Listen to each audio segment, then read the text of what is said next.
Hey all, just thought I'd do a little update after the Presque Isle ride we did in Erie last weekend. If you haven't seen that, please do. Give us a thumbs up and subscribe if you haven't. I've got some shorts coming, but I'm not in a huge rush.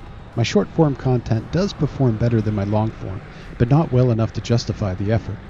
If the majority of us are to play second fiddle, forever producing filler content for the A-listers, there should probably be some sort of incentive to doing so. Shorts aren't really the format most of us want to jam ourselves into. I don't think this channel is getting the traction it should, but then again I guess I'm biased. Regardless, please take the time to give us your vote in the form of hitting the like button and commenting. Otherwise, I'm just going to save my breath and effort for the hills. Do you know how much fluid you lose just through respiration alone? It's about a liter, even with normal daily activity. I'm doing it for the kudos on Strava, so let's save our energy. I know that athletes are divided on the fitness app Strava, and what its occasional misuse might say about humanity's often overly competitive nature. I happen to love Strava. I think you get out of it what you want to get out of it. It's an incredibly useful tool for tracking your own progress and planning your own training. But I've been most surprised by how rewarding it is to receive and give kudos. I don't know most of the people I'm following, and maybe that is part of what makes it so special. A kudos is just a simple tap of the finger or a click of the mouse by maybe only a few people, but I find it an extremely positive and motivating gesture. I don't find it pushy, judgmental, condescending, or invasive. Sure, it's patronizing, but isn't that the point? Don't we all deserve a nod for showing up for ourselves?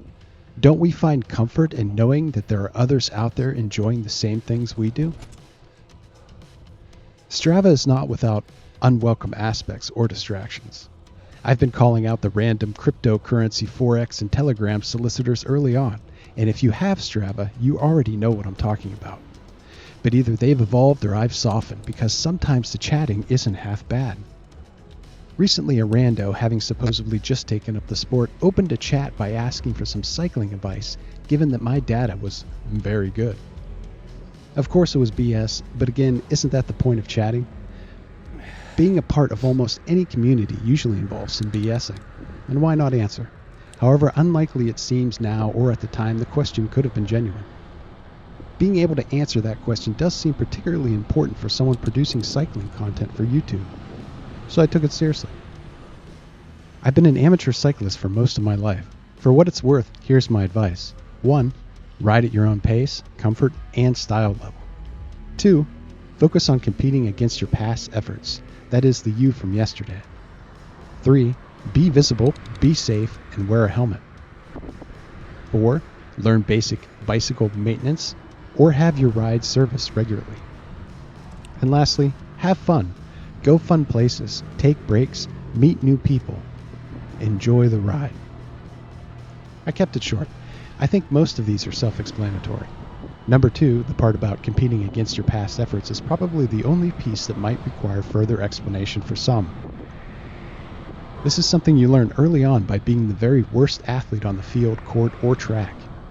And if you stay alive long enough, old age will reaffirm its value. A surprising number of people will give up on the things which spark their interest or bring enjoyment because they suck today and don't see any reason why they wouldn't suck tomorrow. Shame, embarrassment, whoa. But the truth is, if you stick with anything long enough, you'll suck the next week a little bit less than you did this week. If you enjoy the act of doing a thing or the way a thing makes you feel, that should always be enough.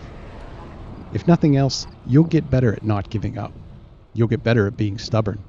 And it seems stubbornness is what growing older will require of you.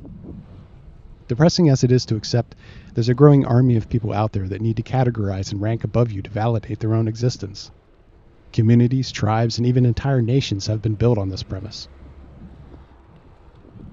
There's always a fascist parade going on somewhere. These always lead to one inbred dynasty or another.